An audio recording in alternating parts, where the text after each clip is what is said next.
I thought I'd start the presentation by just talking about some of the momentum. And if you did a quick Google search on DevOps momentum or the adoption rates at DevOps, I mean, you're going to find no shortage of information out there showing year over year increasing adoption rates. I mean, you see it in most enterprises now, at least starting or thinking about it.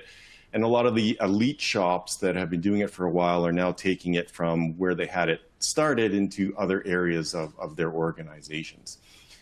One of the areas they're taking it is going to be the network. And when you talk about DevOps for networking, that's what we call, of course, NetOps. And we've seen already an impact of DevOps on the network. I mean, if you think about just the amount of microservices taking off and the rise of containers and Kubernetes, which has been awesome. And you take a single piece, what used to be a monolithic piece of code, and you break it into 1 million containers, and they're distributed. You mix in there DevOps practices, so those services, those applications get developed faster. They can pop up and be deployed in more places more quickly. What the impact is on the network is it needs to move faster. It needs to be able to adapt to those DevOps environments. Now, if you think about, if you're a networking guy like me and you think about what faster meant or means, you usually equate it to automation. Faster in a networking world typically means automation. But what we learned at Nokia is that NetOps is more than just network automation. I mean, certainly automation underpins everything there is about NetOps. That's still extremely important. But when we talk to like the big hyperscalers in the Bay Area, and we talk to the elite DevOps shops, what we find is that automation is just one problem to solve for as a barrier, and there's other things that are equally as important to really enable your NetOps journey. So let's dive into what some of these problems are. And because NetOps uses DevOps practices and methodologies, right? NetOps picks up a lot of the benefits, namely like moving faster and more efficiently. But it also picks up some of the challenges we see in the DevOps. And this is a picture that's of some well-known challenges we see. In fact, Carrie in the previous presentation had two bulls colliding. It's two opposing forces working together that need to work together. And this is a similar picture, right? So on one of those opposing forces is a DevOps team, and that's the team that wants to move quickly. That's the team that wants to go faster. The other opposing force is what traditional operations looks like. And that's the group that likes to keep things static. And both of these sides come into the middle and they're hitting that ops guy, as Carrie pointed out, and I totally agree with. In the DevOps model, that ops guy, he's really focusing on the host and the compute side of things. And up to this point, that's most of DevOps.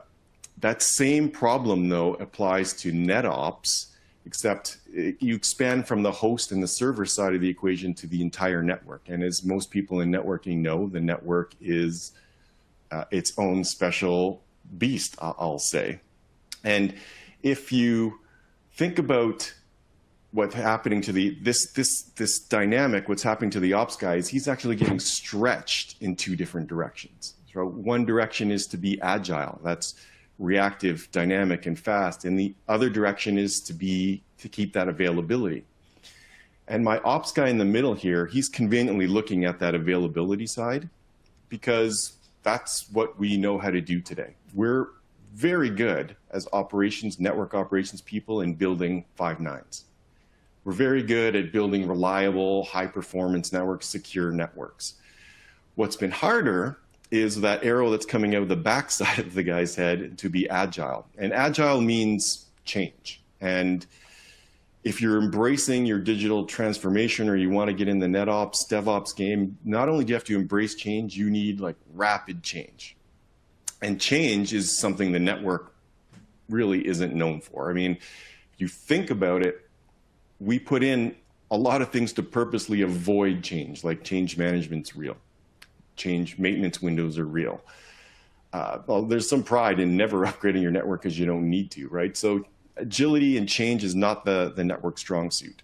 But if you pause for 1 minute and you ask yourself why that is, I mean, why is change and being agile difficult? And I'm not saying it's not impossible, but it's harder. And it's not because of technology, I think, because the protocols exist, SDN systems exist, data abstraction models exist today. So from a technology side, I think we're mostly there.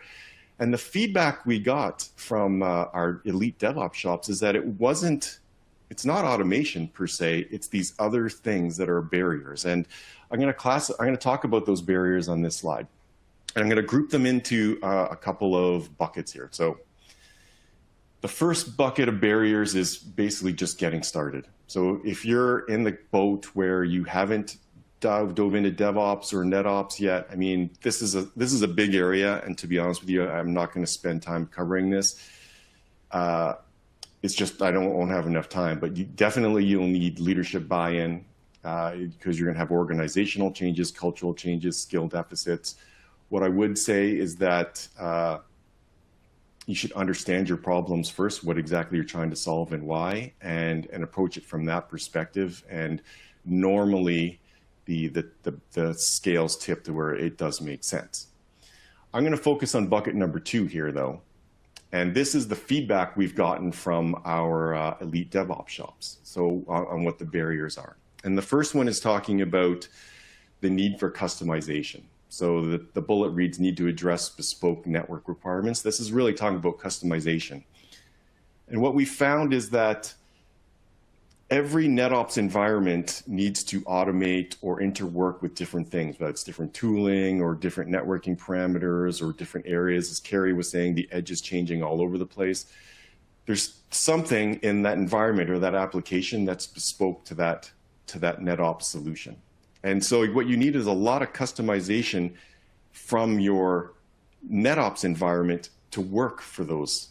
And typically, why this is hard is because vendors don't always do this great. And as a vendor, I think I can say this, but we like to package you up into a feature bucket, and we give you that feature bucket and we say, try to make this work. And when it doesn't work, you need a feature, we happily oblige you, put you on the feature train and get you the feature. Now that's after some amount of time. And I think that time is important to realize, because I think that's part of the reason it's making NetOps challenging is we're getting in your way. We're not moving as fast as you want to. Open source is another interesting thing to consider. I mean, this does give you that transparency, that ability to customize. And we see lots of people, especially the hyperscalers, looking at this way. I would say both of these options have their trade-offs. I mean, for open source,